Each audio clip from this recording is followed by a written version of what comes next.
Good evening. This right here is the headquarters of Twitter, located in the city of San Francisco, California. And if you listen very carefully, no matter where you are in the country, you can hear the faint but distinctive sound of a collective groan coming out of this building. Now, of course, I'm joking, but at the same time, I'm not joking, because due to the work of the undercover journalists over at Project Veritas, we now have in hand the leaked audio recording from an all-hands Twitter meeting, which was held 2 days ago, right after the announcement was made that Elon Musk was taking over the company. And this leaked audio was actually quite revealing, because it shows how the high-ranking executives of the company, including Mr. Parag Agrawal, the CEO of Twitter, are both trying to get a handle on Elon Musk's purchase of the platform, as well as to help the employees at the company cope with all of the coming changes, specifically the changes that are coming down the pipe in regards to free speech. And so let's go through the leaked audio together, starting with a segment on free speech. And for your reference, the way that this meeting actually worked is that Ms. Leslie Berland, who is the chief marketing officer of Twitter, she was reading out loud the questions that different Twitter staff members submitted to the CEO. And also, by the way, I'm going to speed up the audio just a little bit so that way we can get through it faster. So take a listen. Is there an updated understanding on what free speech means that we're aware of?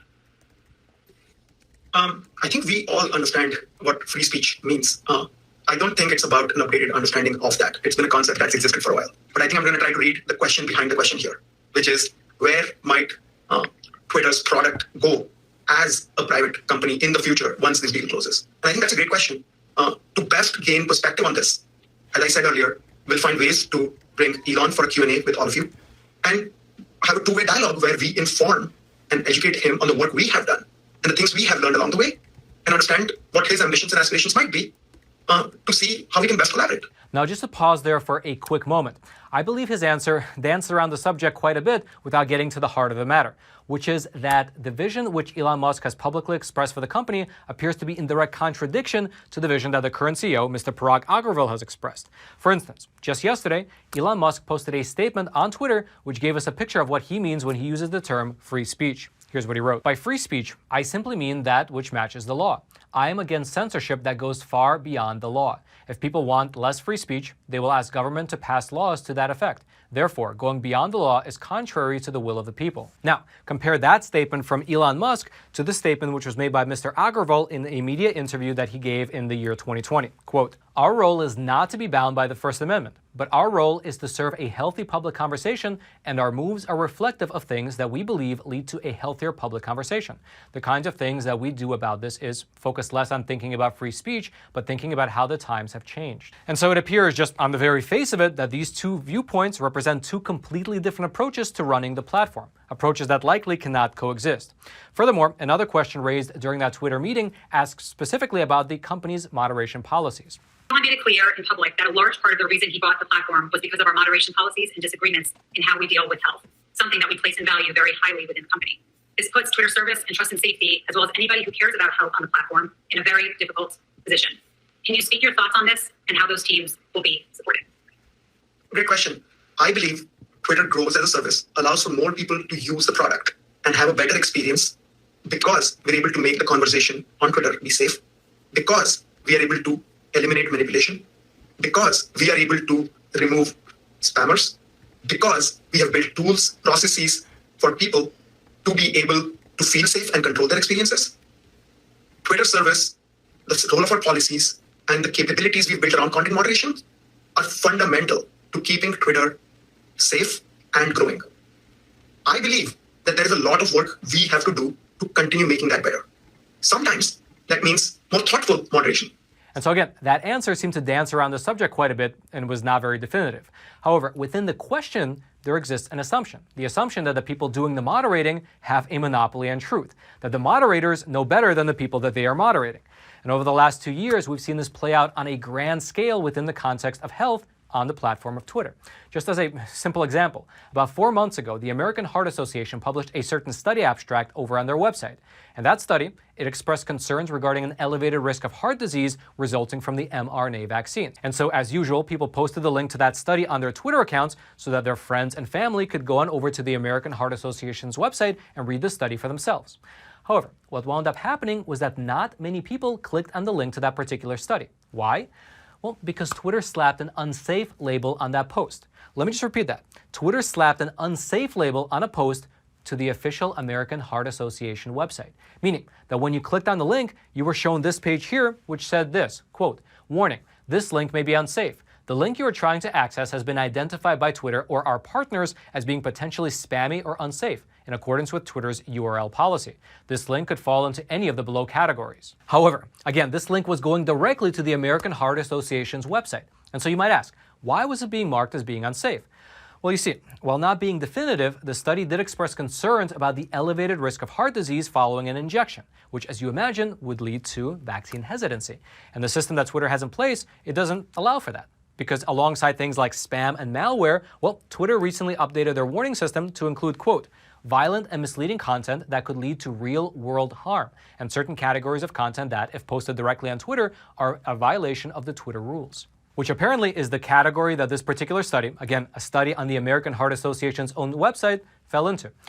And so you see, the assumption behind these content moderation policies is almost always that the moderators have some kind of a monopoly on the good facts and the good truth, and therefore they can restrict your access to the bad facts and the bad truth. However, with this change of leadership, well, things might actually change at Twitter, and people might be able to, once again, look at the data for themselves, look at the studies for themselves, debate the substance of the issues, and then decide what they believe, instead of having just the authorities tell them what's true or not. And part of that means having diverse voices on the platform, which actually ties neatly into another question that was raised during that all-hands meeting, which was in regards to Twitter's DEI goals, which, for your reference, DEI stands for diversity, equity, and inclusion. Take a listen. Question for you, Parag. There are a few questions on this. I would love to know how this change will impact our overall DEI goals. Twitter is at its best when all diverse voices in the world feel safe and feel encouraged to engage in the public conversation. That belief is what drives us to have a diverse workforce internally on all dimensions, to have multiple perspectives and points of views represented internally so that we can empathize with all of our customers all around the world and serve them in the best possible way. That is a core belief of mine. That doesn't change. Now, just to pause here for a quick moment, what's really ironic here, and not just in Twitter, but in most companies with DEI goals, is that generally they are only looking at the surface of people. They want different genders, different ethnicities, and different races represented at their company, which is absolutely all well and good. However, the reality appears to be that at Twitter, you have a diversity of everything except political opinion. In fact, according to an analysis of political donations made by Twitter employees during the last midterm elections, well, 98.7% of the money went to Democrats. Think about that, 98.7%. Meaning that when they talk about having a diverse workforce, well, in practice, it means that they have female Democrats, they have black Democrats, they have Indian Democrats, they have gay Democrats, they have Asian Democrats, and so on and so forth. The discussion of DEI almost never incorporates ideological diversity. And in fact, along that line, another one of the questions that was raised during the town hall, well, it specifically revolved around whether a former Republican president will be allowed back on the platform. There are a couple of questions about Trump coming back on the platform. Will he, I guess that's the question, will Trump, does this mean Trump will come back on the platform? Parag. I think we've been doing our work to learn about what's happening out there. We constantly evolve our policies. We make decisions for the health of the public conversation every day. We've been doing this work. We will keep doing this work. Once the deal closes, we don't know which direction the platform will go in. I believe when we have an opportunity to speak with Elon in an AMA, it's a question we should address to him. I will, of course, be spending time with him to understand where he sees the future of Twitter, as I said earlier, and to inform him about the approaches we have taken, the principles that have guided us, the lessons we have learned along the way, so that we enable, through collaboration, a thriving Twitter in the future. Now, whether or not Elon Musk decides to allow President Trump back on is still unclear. However, just yesterday, President Trump released a statement saying that even if his account is reactivated on Twitter, he will not go back. Likely because of the fact that he has spent so much time and effort building up Truth Social, his own social media platform. And in fact, shortly after President Trump made the announcement that he will not be returning to Twitter, well, the stock price of his own platform, it rose by almost 25%. And by the way, just as a short aside, if you have an account on Truth Social, consider following me at Facts Matter Roman. Now, another question that was raised during that town hall, it had to do with government regulation. Take a listen. Is there any impact to the FTC consent decree? If so, what would it be? Great question. I have not thought about it. Vijay? There should be no impact to that. That is an agreement that we're entering into with the government. It's a settlement agreement, and we expect that no matter what form this company takes in the future, we will still be subject to that consent decree. Now, to pause here for a quick moment, while the FTC themselves has not made any announcements regarding this deal, other members of the U.S. government have. For instance, shortly after the announcement of Twitter's purchase by Elon Musk was announced, the White House press secretary came out and she said that the Biden administration would support reforming Section 230 as well as enacting antitrust reforms. Take a listen. The Surgeon General has said that misinformation about COVID amounts to a public health crisis. Yeah. I'm wondering, regardless of ownership, would the White House be interested in working with Twitter like it has in the past to continue to combat this kind of misinformation? Or are we in a different part of the pandemic where that kind of partnership is no longer necessary? Well, I think we engage regularly with all social media platforms about steps that can be taken. That has continued, and I'm sure it will continue. But there are also reforms that we think Congress could take, and we would support taking, including reforming Section 230, enacting antitrust reforms, requiring more transparency, and the president is encouraged by the bipartisan support for or engagement in those efforts. And then lastly, one of the Twitter employees asked the executives if Twitter were to go private, then who exactly would Elon Musk be accountable to? Take a listen. Question back to you, Brett. With no board in place, who will keep Elon accountable and how? So private companies are operated differently than public companies, but private companies are also subject to many of the same regulations we are as a public company in each of the jurisdictions that we operate. It's a somewhat nuanced questions, but just like not only we're a public company, we're a Delaware public company, and that dictates our governance. Now, the question that was raised by that particular employee, it appears to be in the exact same vein as that of the regulators over in the European Union. That's because in an interview with the Financial Times, the EU Commissioner, Mr. Thierry Breton, he said that Elon Musk must follow the rules on moderating illegal and harmful content online. And in terms of which specific rules he's referring to, well, less than a week ago, the European Union signed into law a new piece of legislation that targets social media companies who don't moderate their content. And the penalty for that law is pretty steep. Here's specifically what Mr. Breton said on this point. Quote, "We welcome everyone. We are open, but on our conditions. At least we know what to tell them. Elon, there are rules. You are welcome, but these are our rules. It's not your rules which we will apply here. Anyone who wants to benefit from this market will have to fulfill our rules. The board of Twitter will have to make sure that if it operates in Europe, it will have to fulfill the obligations, including moderation, open algorithms, freedom of speech, transparency in rules, obligations to comply with our own rules for hate speech, revenge porn, and harassment.